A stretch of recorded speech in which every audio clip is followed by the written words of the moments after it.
Good morning. Morning drink number 1, 3/4 of the way done. Birds singing in the new day. It blows me away as I sit here up before sunset and they're dead quiet. And then there's a moment right before sunset that they all start chirping. The hummingbird first, right here. He starts doing his... He'll just start doing it, and then all of a sudden, boom, all of them. And then the crows will come in.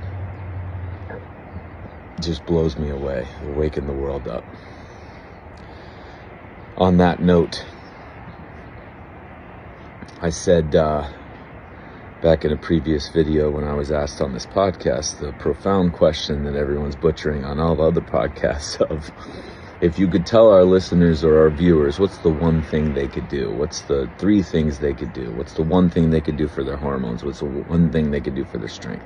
3 things they could do to be the healthiest person in the world. 3 things they could do to prevent every disease, aging, prevent unhappiness, prevent addiction, prevent everything.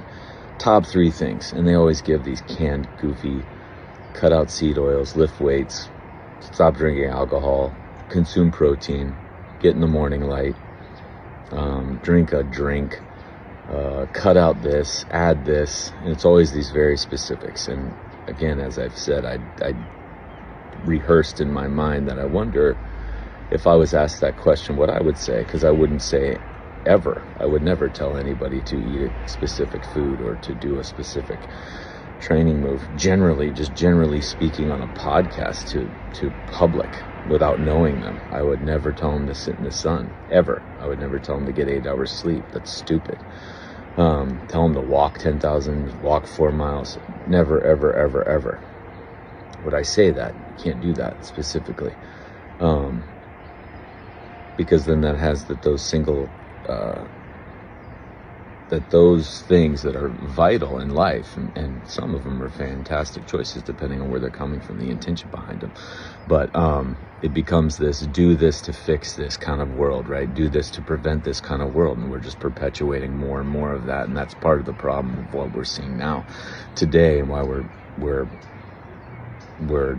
targets for anything. And so what did I say if I was asked that? What's the one thing you can do? And I said, put up a list everywhere, in your home, in your office, in your bedroom, in your phone, at your dorm, in your locker. And it's titled Proof Your Body Heals. And you're just going to look for proof. That's all you're going to do all day long. People around the world, right? We said this. Sore after training, sore, swollen, and inflamed after training, 2 days later, healed. Proof of healing. Strength after training. Neurally, as I said, after 2-3 days of training, you'll get neurally strong. Tissue strong after 1 to 3 months. Perfect. Food turns into body and waste. You didn't do that, the body did. Perfect. A cut, the scab. Your heart rate beats when you get excited about something. You get goosebumps. You get sweaty in the sun. You shiver in the cold. Healing. Just list it all over the place. It's all over the place. You stub your toe and a little blood comes out. Your fingernails grow, your hair grows. You get a haircut. You get a facial procedure and it heals afterwards. You take any form of medication. Your body has to heal to the medication. That's why you feel what you feel. And symptoms appear to be better. And then when your body catches up and realizes what you've chosen to do, because it didn't give you the symptoms so you could take something, it gave you the symptoms so you can understand something about your life, and it brings symptoms back. Healing. That entire story is all healing. And if you understood that, you would maybe see that the supplements, herbs, and drugs don't make sense, or they do make sense, and you're going to have to face it. But it's all healing, all the time. And so again, there's just proof everywhere. There's infinite proof. More than the opposite. What's the opposite? What is everyone concerned about? That's why I won't tell people what to do in this canned answer on a podcast. They are doing things because the body doesn't heal. They're waiting for the body to prove it doesn't heal. They're waiting for proof that the body attacks. For proof that it's wrong. Proof that it's attacking me. Proof that I'm imbalanced. Proof that I'm not enough. Proof that I'm a failure. Proof that I'm broken. Proof that I'm tainted. proof that my parents affected me, proof that my husband or wife did this, proof that just all the time trying to find proof that your body is against you, that it's flawed, or that it's conflicted, or it's traumatized, or that something, like all we obsess about is trying to prove that it's sick, diseased, wrong, injured, and there's no sense around it. And that a life is now about preventing that proof from showing up, living in a preventative manner, living in a way that none of this ever happens to you. And so what you'll end up doing, it's not this positive mindset bullshit, it's actual proof that all of a sudden you start seeking proof towards something, more of it starts showing up, the other can't exist. The idea that you would even be flawed, diseased, wrong, imbalanced, toxic, fucking word, toxic, that's gone. It's all gone. It's not there anymore. And then all of a sudden you're coming from a starting point of not saying your body only heals and trusting it. No, but you're actually doing things in your life. You're taking action on that statement. You're not just sitting there in your own pile of feces going, my body only heals, and look, it turned food into, and now I'm just sitting here. No, there's like action to be done. It's the next blind step into a direction you've never taken before, right? You've never been on this path. So the path is new. You don't know what it is. And every step is blind because we don't know what the body's going to do after the next step and the next step and the next step. That's why like meal preps and exercise programs of any kind don't make any sense. They can't possibly make any sense. So now I want to extend that a little further. We're making lists. We're finding proof. Now, all around this hormone therapy bullshit that's going on and the television telling people about hormones and what's going to happen and all this story around how everything floating around in your blood, whatever we can measure, it's wrong. In your experience, while you're sitting in the movie theater of your life and you're having a response, and it might not be a response that you enjoy, but if we pull the blood and we show you what's going on inside, and because you don't enjoy it, and now we have something inside your blood that we can show you, now we can say, hey, your response in the audience of life to the movie that you've chosen is wrong. Whoa, but the person next to me has a totally different response. Are they wrong? Oh no, they're enjoying their movie. They're enjoying their experience. Well, wait a second.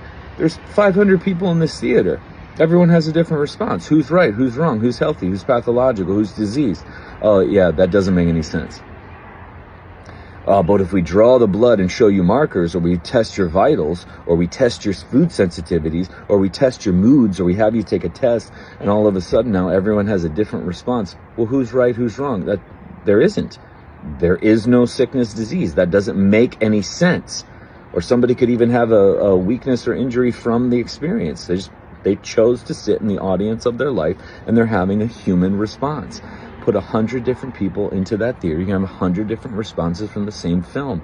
You cannot try to come from a place of where everybody's going to respond the same way. Can't.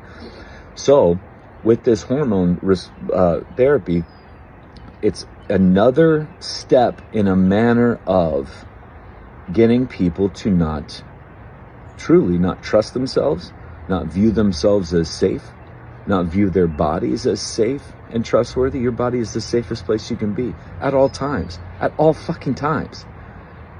So then I had this question come up, and I was like, God, no more of, we have an exercise now where we can look and find proof that the body only heals, but now take it a step further, because everything is about getting you to not care about yourself, to not think you're enough. You're not beautiful enough. Your hair's wrong. Your skin's wrong. Your moods are wrong, your emotions are wrong, your blood is wrong, your food is wrong, your actions are wrong, your limping is wrong, your motion is wrong, your gait is wrong, your activities are wrong, where you live is wrong, what you do is wrong. It's all this stuff around your cravings of you literally having the worst opinion of yourself, having the worst view of this whole thing. You're terrified of this. You hate this. The world is telling you this thing is wrong. It's bad. It's going to attack you. It's sick. It's disease. You need this stuff. You need this injection. You need this color hair. You need this way of, you need these clothes. All to get you to not feel safe in your own body, to not trust your own body, and to not love your own body. And self-love isn't just lip service. So now, make a list. Ready for it? What do you love about yourself? I do a similar thing in one-on-ones, and people have a hard time. They have a hard time coming up with 3 things in their life that would uplift them. 3 things about their life. Now go even further, go more intimate. What do you love about yourself? What do you love about who you are? Start making that list. So now we have proof of healing, and what do I love about myself? Shit. All that other stuff doesn't fit anymore. Something to consider. Oof. List proof of healing, and what do you love about yourself? Boom.